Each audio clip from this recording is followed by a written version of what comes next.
In the 17th century, an inspiring host gathered people together, the purpose to increase their knowledge through conversation. These gatherings were called salons. Guests would debate a topic for the evening, mostly books, then eat and drink tea.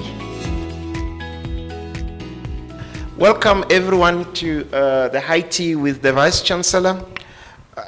Ladies and gentlemen, thank you very much for joining us today as we delve into the insightful anthology, Peer to Peer Mentorship, edited by Dr. Mpedi. So ladies and gentlemen, as we gather to discuss this important work, it is worth noting, as I said, that June, which starts tomorrow, is Youth Month, a time to reflect on the unique challenges our youth face today and to celebrate their resilience and potential.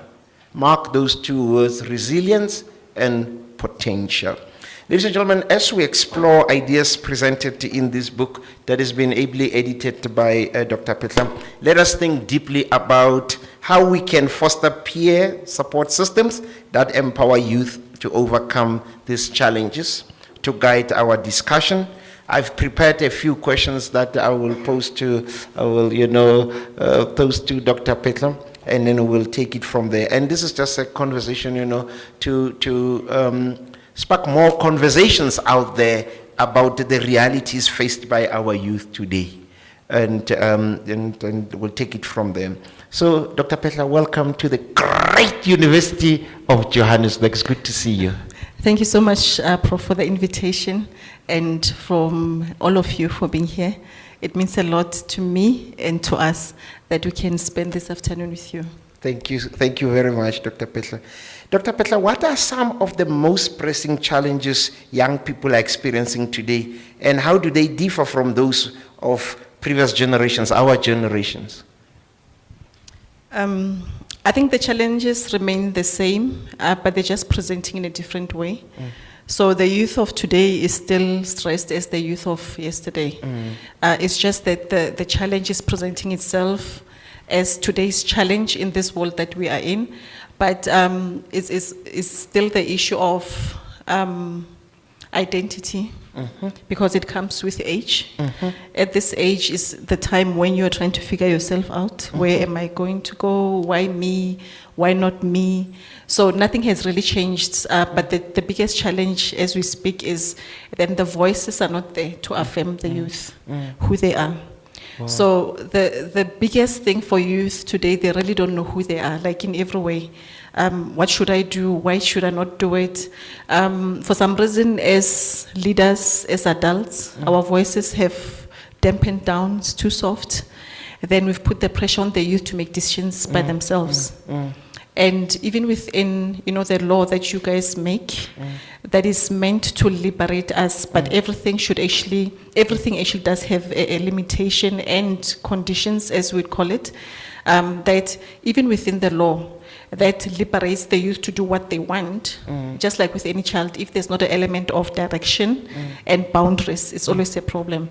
So now we need the elders, the teachers, the mothers, the fathers, to raise their voices. But before they raise their voice, they have to work on themselves, because we find that the parents, ourselves, we're struggling with that. So now that's why it's difficult for us as adults to have a voice of authority in the children's lives, because with the evolution from apartheid, the average black person never really had time to debrief and understand what this democracy means. And for many of us, we misunderstood democracy as freedom, and freedom from responsibility and accountability. And that is why we're here today. Wow. So you've got a youth that is totally disillusioned. They don't know what is what. Everybody's making rules, everybody's talking. But within what is being spoken about, it doesn't make sense, and it doesn't give direction, and it doesn't give youth the confidence to know what they're supposed to do. Peer-to-peer youth mentorship is a different way, a different approach, because the tendency is for those that have made it, in inverted commas, to tell the youth how to manage things. I find this approach interesting. What inspired you to adopt this approach when you put this together? I must be honest, it was a strategic move because I'm handling my foundation by myself at this stage. Yo. Actually, I need a team from you guys to help me handle my foundation. So I've adopted, so the authors in the book, in this book, are some of my mentees. Wow. I currently have 20 mentees that I mentor directly by myself. And I still get to, go to schools. On average, I'm speaking to about 3,000 students every quarter by myself. Wow. And part of the solution, then I said, okay, there must be a book as a tool, because even if you motivate people, when you leave, the reality of their lives will kick in. They've got nothing to hold on to, nothing to refer to. So then you come up with a solution of a book that is a tool that they can continue reverting to, referencing to. So this specific book, the students that are in here, I noticed that they're very good with writing. And I already told them that I want a peer-to-peer approach because I cannot handle everything by myself. Yeah. As you come in, the younger group coming in, you guys are going to help me mentor them. Right. The younger group coming will mentor. So it's going to be that type of, type of approach. So it was part of then saying also, what can we do together that we use your strength, their own strength, to be able to help me with this peer-to-peer, because it also works better when people hear people of their age. That's right. Not yeah. that they mustn't hear elders, but there are other things or at certain stages where you want to hear your peer. Because once you're over the age of 12, we relate better with our peers. But when we're younger, our parents are the dominant voice. But once you go into teenagehood and adulthood, we relate better with our own peers. So now with this book, I realized that these kids, personally, they humbled me because they're facing so many challenges, Yeah. but they're fighting. They have real challenges that the average child has in South Africa, but they are fighting to make it through despite. You see that word despite, because at this stage we're at that level where we need despite. I will survive, despite I will make it, despite I will change it. So this was the inspiration. It was a strategy to help me to cope, a strategy to make use of their skills, for them to also be bigpreneurs, sell the book and make something out of this, help their families, help themselves. So on many levels, but I realized that is actually such a powerful concept. When peers listen to peers, it works very well. Wow. No, you answered me because I was about to ask you, I mean, you are a medical doctor, you run your own practice, you are an entrepreneur, you are a family person, and many other things that you are doing. I mean, last time we discussed your other book with colleagues that you work with, now mentoring young people. I was going to ask you, Doctor, where do you find time? But you did indicate that you also work with young people and encourage them to mentor each other as well. But 3,000 students and all that for a busy doctor, how do you manage this? Strategy. Wow. I need that strategy. So on a high level, so I realized that this is the burden that I have on my heart to contribute to the community, because even within my work is clinical work, but the root cause of the diseases that I face, that I deal with my patients, all of them are from childhood traumas. Even the low abdominal pain, the depression, struggling to fall pregnant, addictions in adults, all of it can be taken back to childhood. So now when I'm talking to students, I don't even encourage them to solve their parents' problems, because you cannot change what is not, you didn't create. But what I'm saying to them is, now craft your destiny. Your parents did what they could do with what they had. Right. Stop holding on to your parents' challenges and failures, but you now have the power to decide what's going to happen with you. So now start doing that. So I almost missed my point, because you're asking how I actually do it. So part of the passion that is a burden then forces me to think. I've been doing this, I think, over 12, 15 years now. So along the way, I've had to think, how can I do it best? Because I had to stop because I get too bent out. The strategy was bad. The selection criteria was not good. Up to this point where I feel like things are moving. But another thing is just being physically and mentally resilient. So nutrition is important. So just to throw this in, I have my own nutritional supplements now, because I finally discovered the importance of just what happens to each and every human being when you're lacking vitamins, minerals, amino acids, and fats. which is responsible for disease progression, disease development. So most of you, whether you're a student or executive, if your nutrition is not in a good place, which can be measured, you don't function optimally. Most of the things you'll not be able to perform. You easily get sick. Even the disease that we have, we end up saying they're resistant, but actually we keep suppressing symptoms because we haven't gone to the root cause. And another thing, of course, is support from home. Yeah. Obviously, I'm not that powerful. I need I have the support structure, my own parents, my husband is there, my team at work, my kids. So, but my priority is always to make sure that the center must hold, which is home. Then everything else has to be structured in.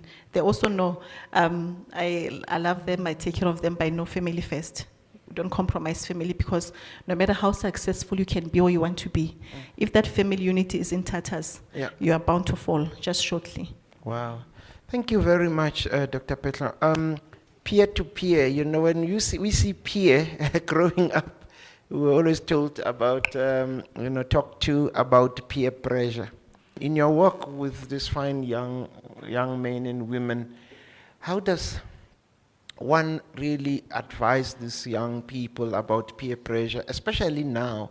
I mean, when we were growing up, there was no Facebook.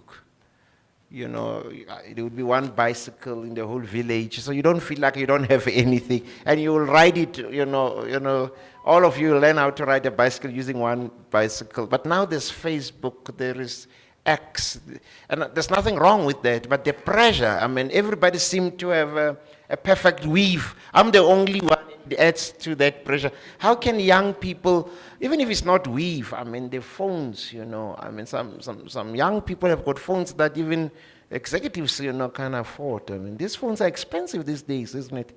So the pressure is right there in your face, doctor.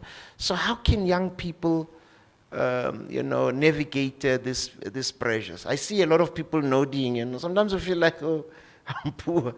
That, you know, why me? Everybody seems to have nice shoes. So over to you, doctor. Yeah, that is the hardest thing. And the pressure is not only for young people, funny thing. Adults are struggling with peer pressure as we speak. Wow. There are a lot of mothers and fathers who cannot mother and father because they're also under peer pressure.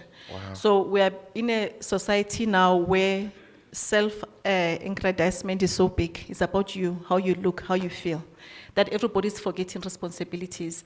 So now then it's difficult to navigate around the children, telling them that, find something deeper in you, do things for other people, because even their parents are struggling.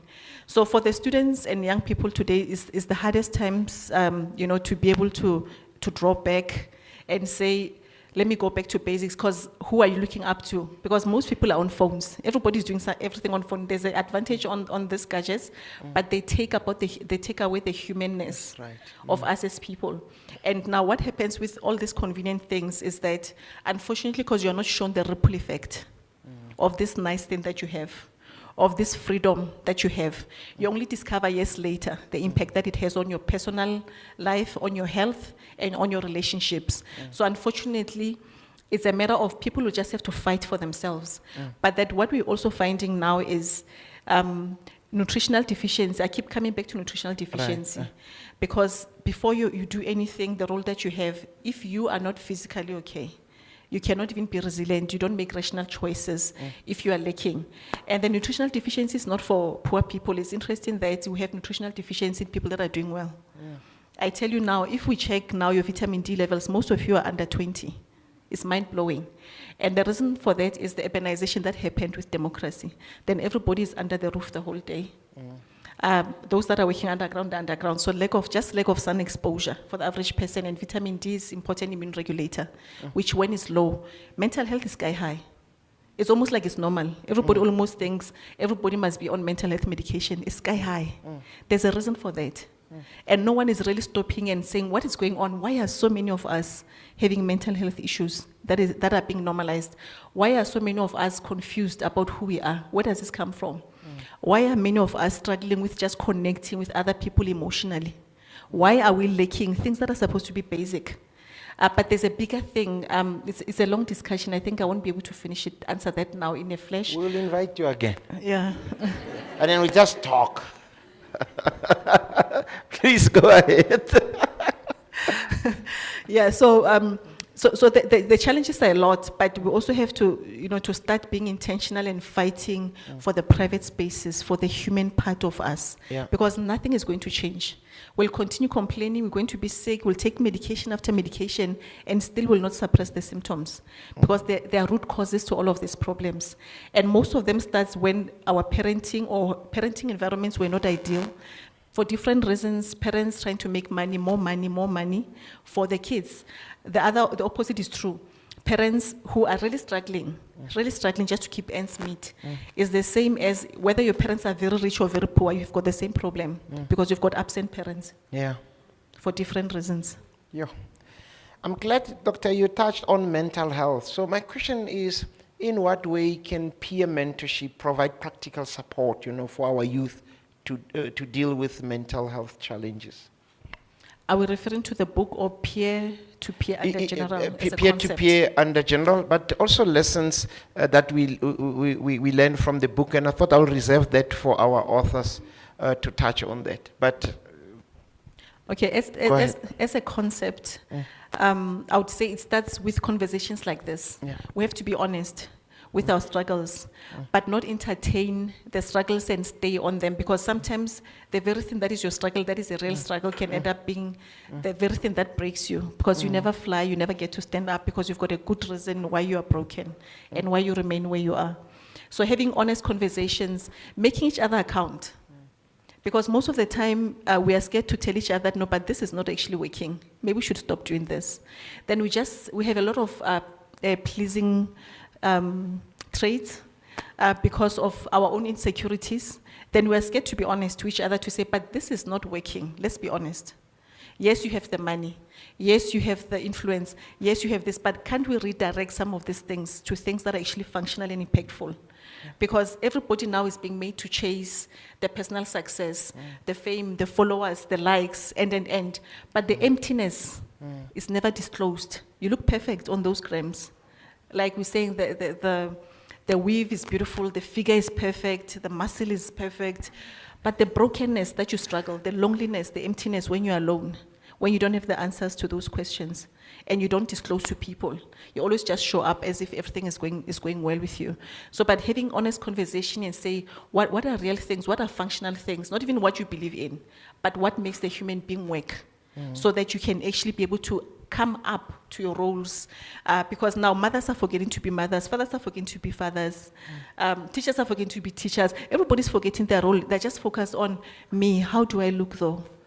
Am I on the gram? How is it gonna come out? Check the lighting.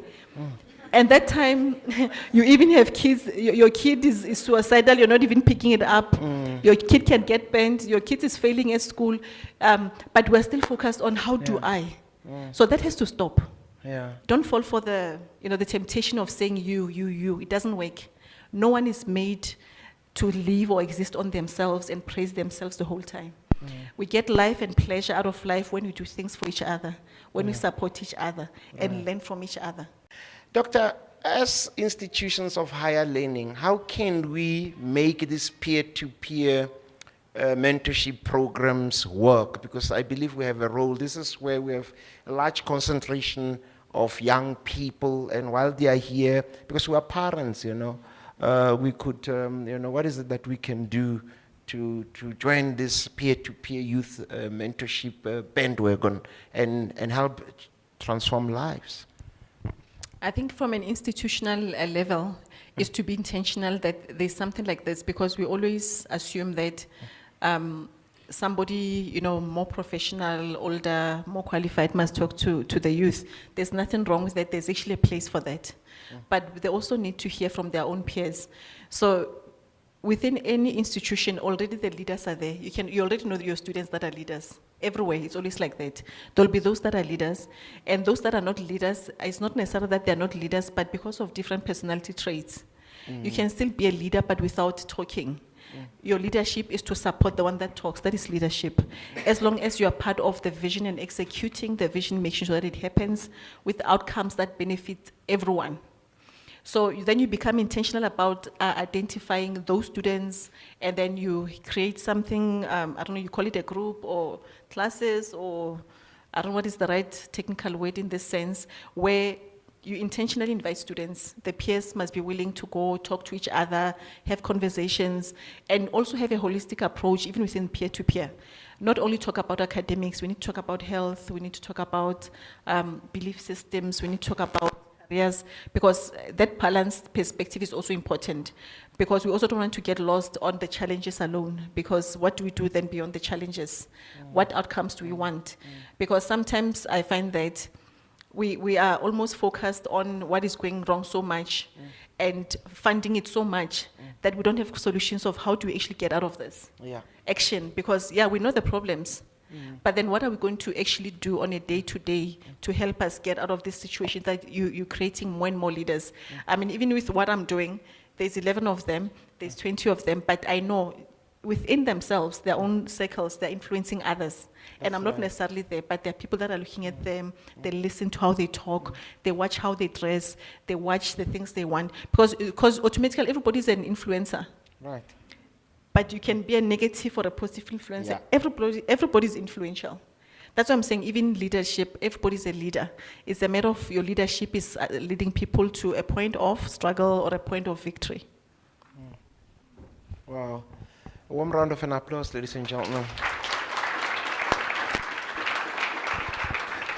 It's like role models. There are good role models and bad role models, right? Cultural factors. How might these factors influence the dynamics, of peer mentorship among youth? Because we don't want to leave one group out. We've got people from diverse cultural backgrounds. Or am I just being too? I get what you mean. Too sensitive culturally. No, we're not, because this is part of why things don't get done. Everything is sensitive, but things are not working. So we have to start being honest, having honest conversation. So culture is also in the same vein with, let's say, religion. The word I like using the most is functional. What is functional? Let's leave the religion, let's leave the belief system, because all those things, most of them are man-made. But beyond what you believe or what you like, there's what works and what doesn't work, whether you like it or not. And your body will tell you what works and what doesn't work. Because we're in a state where they say we have so many rights. Everything, you're choosing everything, you can do this, you don't have to do it, you can do this, you don't have to do it. But we are not being reminded that even with the freedom that we have, freedom comes with a lot of responsibility. So you cannot be doing what you think you like, that you want, but you don't respect how it's going to impact other people. Just because you like it is not enough, just because you like it. But how is what you like going to impact and influence other people? Because as adults, we can do things that we like, but we forget that there are children that are looking at us. So now, does it mean just because you like it, what about the children that you're actually responsible for as an adult? Just because you like it. So now we have so many babies, adult babies and babies. So we just have a lot of babies lying around, which makes the society very dysfunctional because no one is taking responsibility. Parents, adults now are finding it difficult to draw back and say, I can't just make this thing about me. We can't be doing yourself boo all the time. At some point, there must be responsibility to say somebody has to step up. I can't just live for myself. That's right. Who's going to lead these people? Because already if you're bringing a child in this world, you have to understand you've signed up now to be selfless. You can't bring a child in this world and then suddenly it's about you. Why did you bring a child here if you're not willing to sacrifice? And sacrifice is being made to look bad. But if you don't sacrifice, what's going to sustain things? Wow. You have to sacrifice for things to change. You have to. You have to. My last question, then I will invite the authors to chip in briefly, and then we'll take a few questions. As I read the book, by the way, I contributed a foreword, and thank you very much for that opportunity. I wrote many books in my life, but and I contribute for words. Is there such a thing, for words? The plural form of to a good number of books. But this excited me the most, with all due respect. I mean, seeing young people writing. I mean, to write means you must think, and we need more young people who write, who reflect, and influence others. But as I read through the book, I realized that religion also plays an important role, in the journeys that many of the contributors went through, are going through. And I saw scriptures being quoted. There's nothing wrong with that. I mean, I'm a Christian myself, and I was wondering to what an extent spirituality, religious beliefs play or can play a role, in this process of peer-to-peer mentorship. Yeah, I think that's another challenging time that we're living in the sense that even the scammers know that spirituality is important because human beings are spirit and body. So now the challenging thing is, who do you follow? Who do you listen to? Sometimes we tend to be over spiritual that we also stop doing stuff that you're supposed to do. So now the challenge is that, though, to say, when do you bring the religion and how much? Who do you listen to? Because the spiritual leaders, the cultural leaders are all taking advantage of vulnerability. Even the high rate of what is it in English when Barbatubatuasa and all of that? What is spiritual calling. The spiritual calling. Oh, Initiation, yes. Initiation. I mean, if you notice, the rate of initiation has gone up, like way up. And the reason it's gone way up is because people find themselves confused, hating, and they don't know where to run to.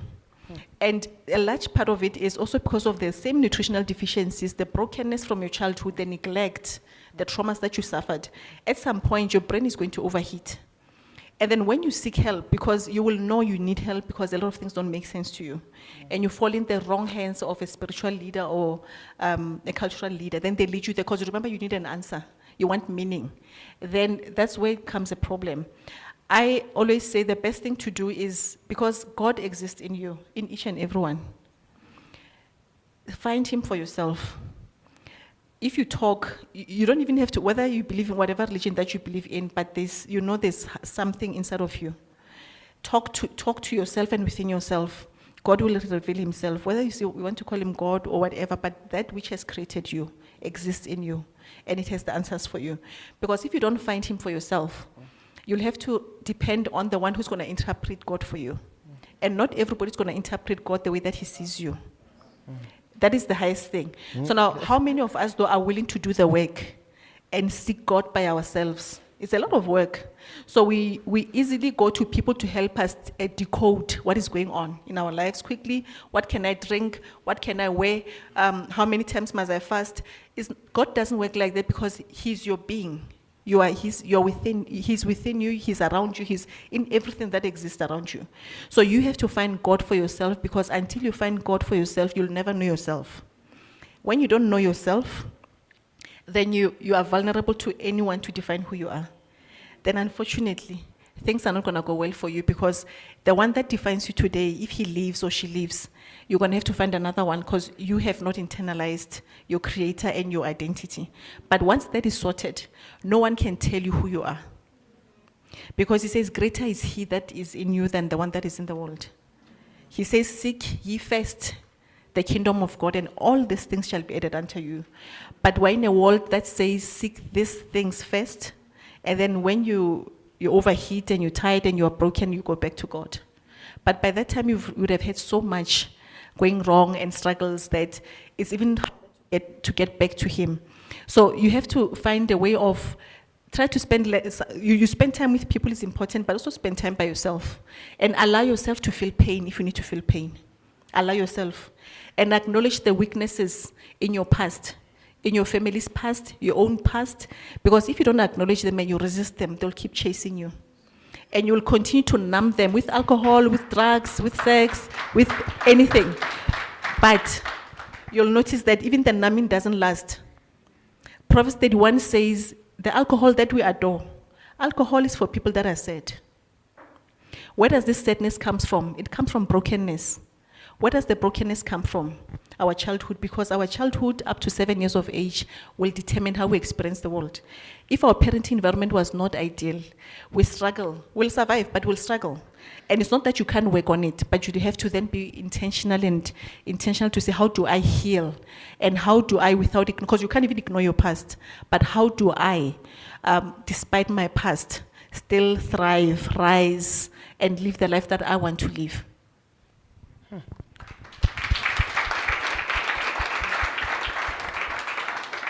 Thanks, Doctor. I would like to provide our authors with an opportunity to speak briefly. You know, I'll take the mic away. You don't follow the instruction. One, you tell us who you are, the title of your chapter, and then during this youth month, my advice to the youth of today is that then I would say believe in yourself, but you can decide, then you pass on the microphone. I understand 7 of the contributors are from the great University of Johannesburg. A warm round of an applause. Good afternoon, everyone. My name is Professor Mpedi, and I'm a third-year law student at the great University of Johannesburg. And the next question would be my advice to the youth this youth month. It would be definitely don't disqualify yourself before the world rejects you. That is the thing that people do. We tend to disqualify ourselves before we are actually rejected. So believe in yourself, because if you don't, nobody will. Eventually you'll get rejected, but don't do it before they do. Thank you. My name is Siyabonga Zwane. I'm a second-year student at the great University of Johannesburg, and I'm doing a BCom in Transport and Logistics Management. My advice to the youth is that hard work is very important. You know, hard work is very important. We need to work hard. You know, we know our family background. We know where we want to go. It's important to have like goals. It's important to have objectives, and you have to have strategies, of course, to pursue your goals and objectives. And I believe it's important to find a balance between the physical things, between physical things and the spiritual side of things, you know, because we tend to focus more on the physical side of things, you know. We always speak about consistency, we speak about hard work, we always speak about that. I believe that it's very important that you must maintain your spiritual life, you know. It must be up to par, you know, higher level. Thank you. Good afternoon, everybody. My Good name afternoon. is Jamela Baloy. I'm a third-year law student at University of Johannesburg. And my advice to the youth is this month you must be able to embrace redirection. And if you find yourself stumbling along the ways, I would say lean on the circles that you have. You are not an island. No man is an island. If your semester did not go as well, embrace redirection and work on it. Good afternoon, everyone. My name is Siyetem Bandandoas Gumete. I'm currently doing my 3rd year in LLB at the great University of Johannesburg. The title of my chapter is Nothing is Ever Locked. And my advice to the youth today is that the future is yours to create, not for your problems to do the work. It doesn't matter what it is that you've been through at your young age. You fall forward. Don't look backwards. Thank you. Good afternoon, everyone. My name is Maluleki Nxumalo, and I am a 3rd year LLB student. The title of my chapter is From Brokenness to Wholeness. So a few words to the youth is that never underestimate the power of networking. The fact that we even wrote this book is because we knew someone that believed in us. So every time, show yourself, be available, show that you can actually do things and someone will notice you. Just make sure that you're at the right place at the right time and someone will notice and make sure that you do well. Thank you. Hello everybody, Thobela Locha. Standing here in front of you is Dr. Talita Madli, and I am a 3rd year LLB student at the great University of Johannesburg. So the title of my chapter is The Different Seasons of Life. And the advice that I'd love to give to the youth is that it's important to take care of your mental health. There is an interrelationship between the body, spirit, and the soul. If the other one is not okay, it also affects the body. They're interlocked, they're interconnected. So don't leave out the other elements thinking that you'll survive. You need all of them to work together. Thank you. Thank you. Greetings, everybody. I am Zotilo Zwane. a student at the University of Johannesburg. I'm doing my second year in Bachelor of Accounting.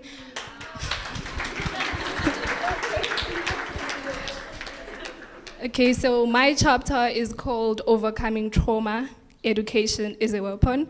So since we are during the exam season here at UJ, I want to give you guys the advice that do not let the paper beat you up. Let the paper be the victim of your intelligence and preparation. Thank you.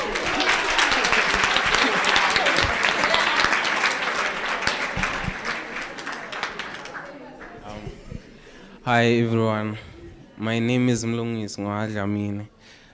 Ngifunda i-computer science vet.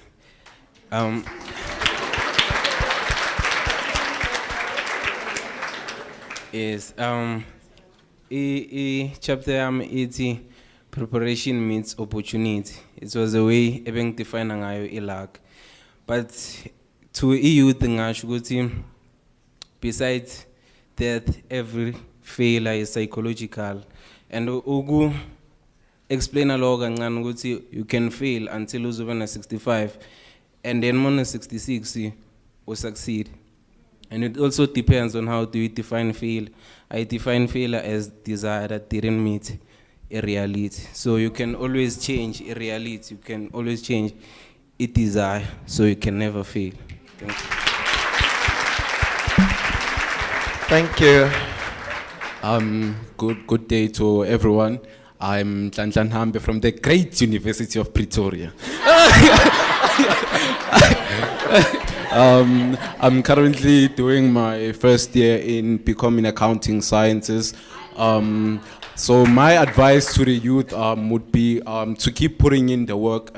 Someone will always find you. It may not be tomorrow or a week later, but if you keep on working, someone will find you out there. As our beloved doctor here, you can imagine that the teachings she gives us after hearing her today. Now is the time, to open this conversation up for those young people and also not so young people who may have those burning questions.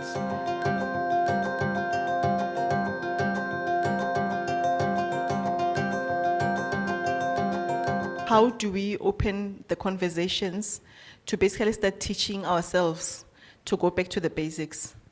It starts with this, like today we've started the conversation, you being here, one of you going and talking about this somewhere else, but really simplify your life.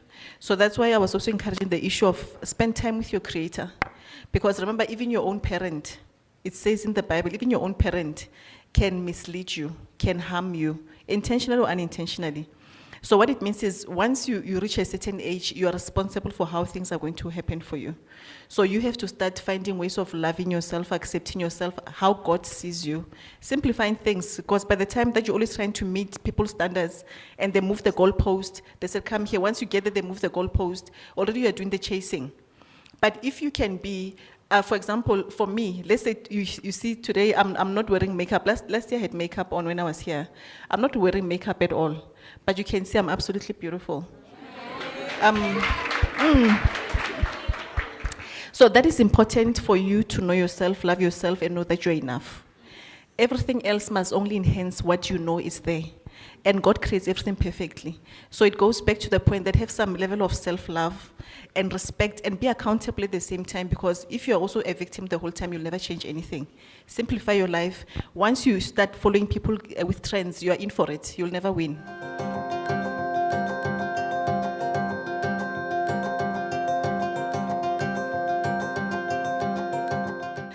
It's like with relationships. We end up hating marriage now because many marriages are not going well. And people almost make it normal that all marriages are bad. I don't want to get married and then end. But I say marriage is not a bad thing, but choosing the wrong partner is. So then you need to do due diligence on every relationship, any relationship, business, romantic relationship, mentorship. There must be an element of how do you know that this person themselves, they are fit to be followed, because not everybody whose voice is high can be followed. Look at the traits. There are always red flags. Look around, look at the red flags. I mean, people's personalities, the people around them, the things they like, what makes them tick, how they want people to perceive them. Because you can hear in the little conversations, in the things that they do. They can't go out without doing this. They can't do this without doing that. So that person is not comfortable themselves. When you look at their own relationships, they're broken. So if everything is broken around them, how are they going to build you up? And we're not talking about perfection. Because even relationships that look good, they're not necessarily perfect, but it's because people have integrity, they're committed, they keep trying, they communicate, they're honest, they're reliable, they're accountable. So due diligence is important. Look at the traits, there are always red flags. There's no relationship that you go into that God will not show you red flags if there are. Orange flag, you can work with it. We can work with orange. Orange, you can work with orange, of course.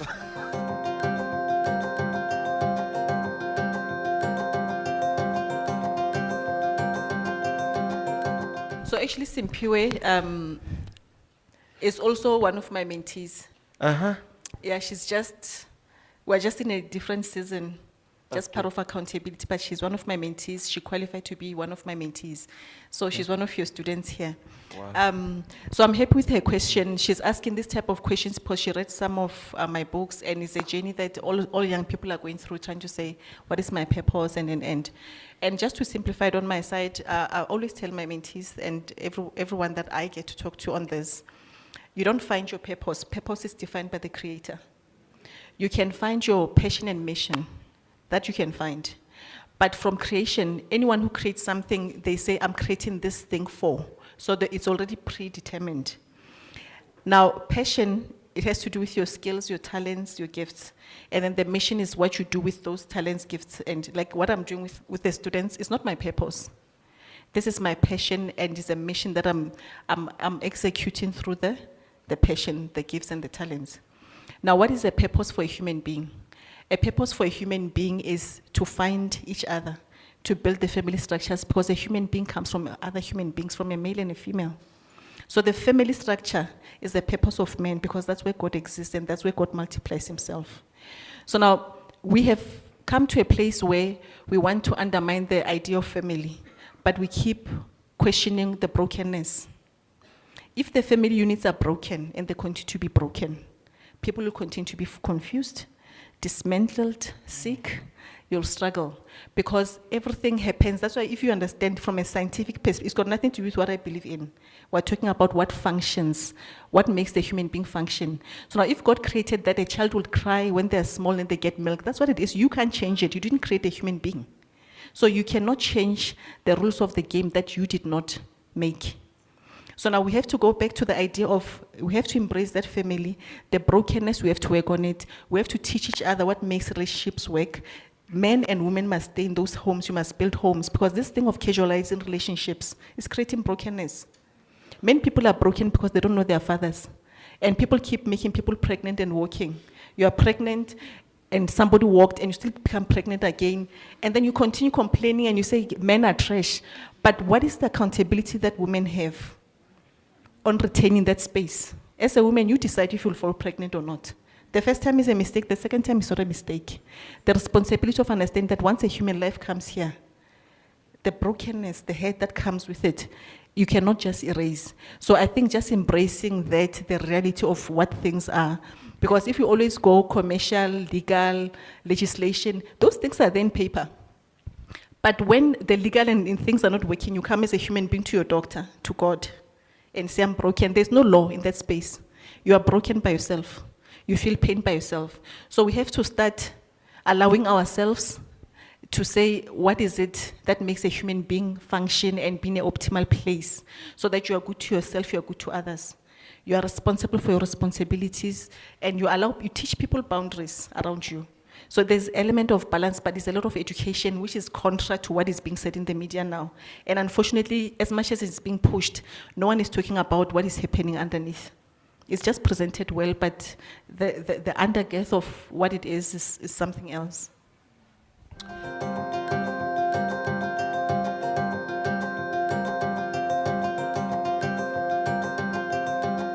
So because the end user that we thought of for this book is for students, for youth, whether in high school or university.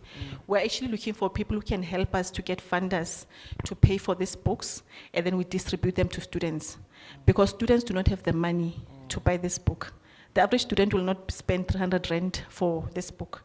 But there are companies that are passionate about this. There are companies that are obliged by the law to support youth. So now we are looking for partners or people who know people that can purchase bulk of this book, distribute it to whatever institution, whatever course that they believe in, to get the youth to actually read the book. Something relatable to the youth. Thank you. Wonderful. A warm round of an applause, please.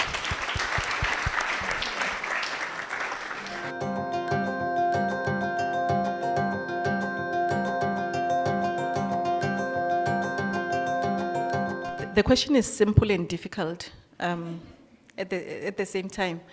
But to simplify it is like with any relationship, we have to agree what is the outcomes. Keep it simple. What is the outcomes? Because if we always have to hear what you like, what you don't like anymore, what this, we'll never get anywhere. And the ultimate things of getting things done is being with people that share the same vision. If it's an organization, obviously it's not something that you can control. But then from a structural perspective, to also just have those conversations of saying, guys, can you please keep the eye on the ball? Don't make this about you. Because it's like when parents fight, the children are the ones that bear the consequences, but the parents are the ones fighting. When the leaders are not doing what they're supposed to do, the people that are meant to benefit from their leadership and the projects from the leadership are the recipients. So it's that thing again of, we need to work on ourselves so that we stop acting like small babies everywhere. Put your ego aside. Not everything's about you. We have to teach ourselves to be selfless and understand how things can change, and things can only change when people understand that interdependency is the highest level of existence. Not being independent, because this is what we've been pushed to now. Independent women, independent men, independent this, but how are you gonna integrate with life if you're independent? We should actually be talking about independence from a functional perspective, that you can actually take care of yourself, but not boast that you don't need a man, you don't need a woman. It's not functional. That's why don't make it about you and make it personal. It doesn't work. Because the consequences of that show everywhere. They show on each and every strain in your life. So it's about putting your preferences aside. What are the outcomes here? And what do we practically need to do to get the outcomes and the recipient of what we're trying to do to receive what they are meant to receive.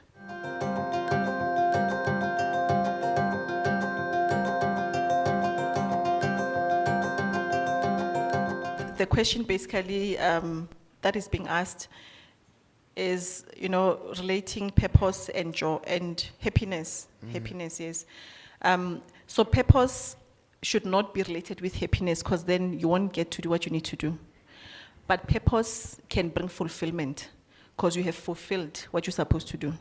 So you must not look for happiness in things that need you to go show up and account for.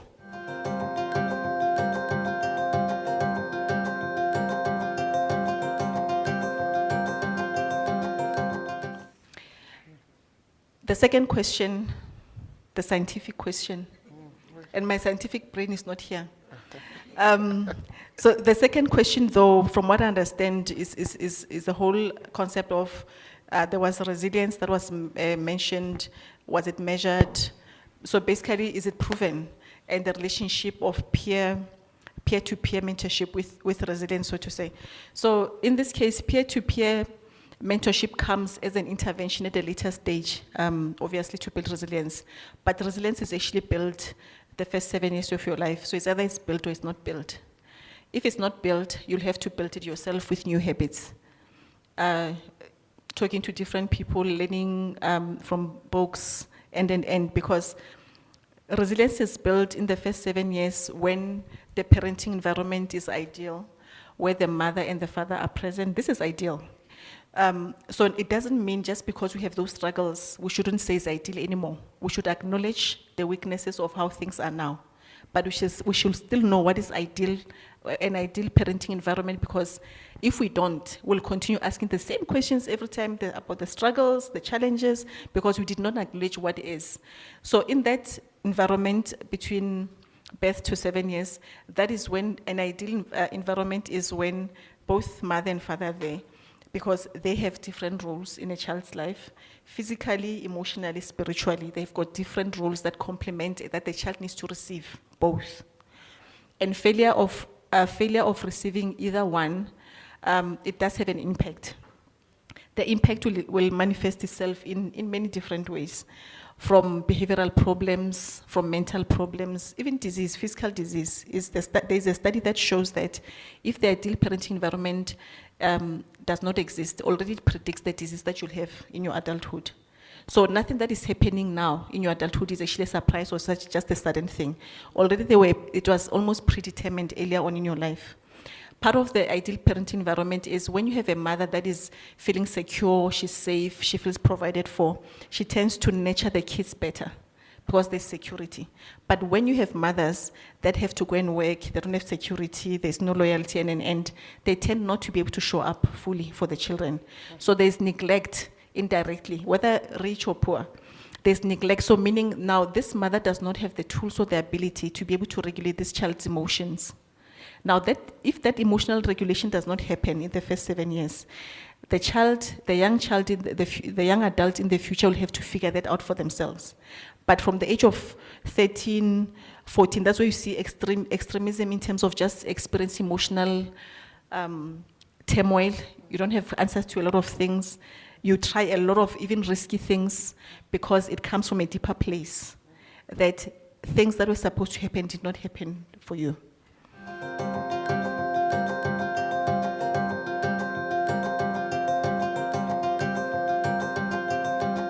So we're doing direct sales from any of them. You can get it from any of them. From myself, we have a Facebook page, Peer Book. You can always ask Prof. You can always ask. But Peer Book, and find me on social media, because you can always DM me and ask, and I'll always be able to redirect you. Just Google Dr. Tumelo Pedla. You'll find me on one of those platforms. On any platform that you find me, I'll be able to respond to you. So we're doing direct network marketing and sales to teach them also to sell.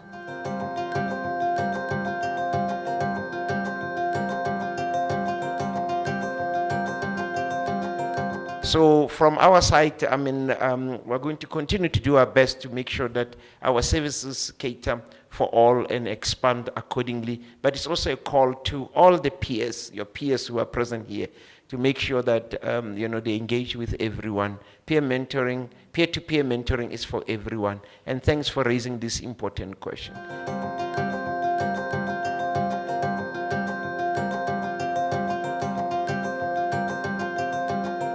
That question is so important in actual fact. And for every leader, for every person doing things for others, taking care of others. And there's nothing wrong taking care of others, it's actually important. But there has to be an element of awareness that you must always try to find ways to fill yourself up, and don't feel bad for filling yourself up. And you have to know, how do you fill yourself up so that you can show up for people. And when you feel like you can't anymore, don't be scared to say I can't. Because I think a weakness sometimes is you want to keep showing up because you think the more you show up, then you're going to get a certificate every time. Unfortunately, the certificate is not coming. So you must only do what you can do, within what you can do. If you cannot do something, just say, no, I cannot do it, or I cannot do it today. So you should be able to create boundaries around yourself within your capacity. Don't ignore your body, because the body always talks to us. If your body is saying no, respect no. Don't do something just because it's going to look good to others, and you think, because when you burn out and you collapse, which happens a lot, even students and executives, they just collapse, they die. Disease profiles, you hear of people that are productive, they were helping people, then suddenly they're dying, they're dead. And by the time that they're dead, their families are the ones that feel the impact the most. But then they were doing these things for everyone. But by the time that, even if we cry for them, guess what? You cannot bring them back. So executives, students, teach yourself to learn to take care of other people, but only within your capabilities, physical capabilities, mental capabilities, spiritual, because remember, you exist on many levels. So in each level, you must make sure that you are capable. Where you're lacking, fill in. If you don't have, just say, I don't have for now. Then kind of create that boundary, then you'll last. Your impact will be long-lasting, and while you also last. Warm round of an applause. Unfortunately, we've run out of time. Doctor, your final words of wisdom, as always. I've definitely said a mouthful, and before I close, Prof, I just want to acknowledge you and thank you for your leadership and for agreeing to write the foreword in this book. I don't take it for granted. It wasn't obvious that you'll write it. You're the perfect leader to kind of put the sparkle on this book. We appreciate you a lot, and I'm sure everybody here appreciates you. And you really make us proud and encourage us to keep going. And to everyone who's here today, I just want you to always remember that you have everything that it takes to be what you're supposed to be. It's just a matter of alignment, and allow yourself just to take things easy. Release yourself from the pressures that you're getting from outside, because many people are overstimulated. Allow yourself to shut a lot of things down. Less makeup, less friends, less social media, less dancing, less alcohol. Just do less of everything. The simpler, the better, because you can only hear God, your creator, in quietness and stillness. And he will talk to you, and he will answer a lot of the questions that you have. He will reveal to you things that only he can reveal to you. Thank you, Prof.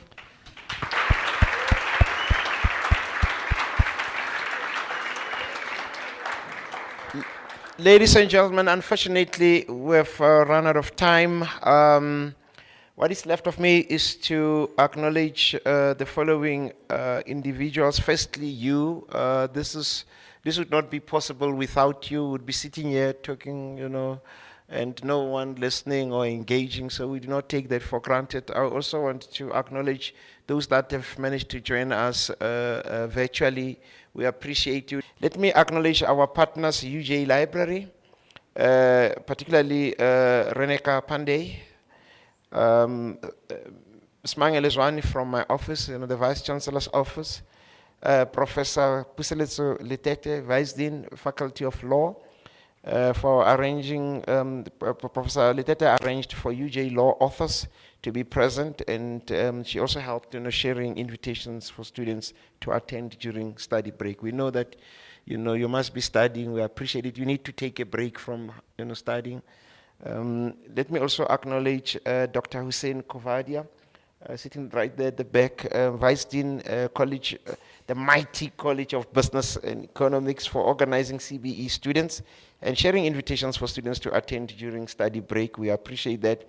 Let me also acknowledge Mr. Andrew Munyai in absentia from Student Affairs, who encouraged students to attend during the study break.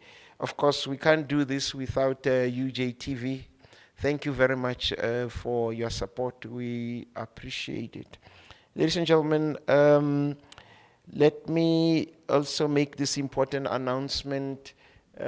As we, enjoy tea and engage with the authors and Dr. Petla, there will be pins. UJ is celebrating its 20th anniversary, so each and every one of you is going to get a pin, with the words UJ at 20. We hope you'll wear it with pride. So, ladies and gentlemen, tea is served. Thank you. Thank you so much.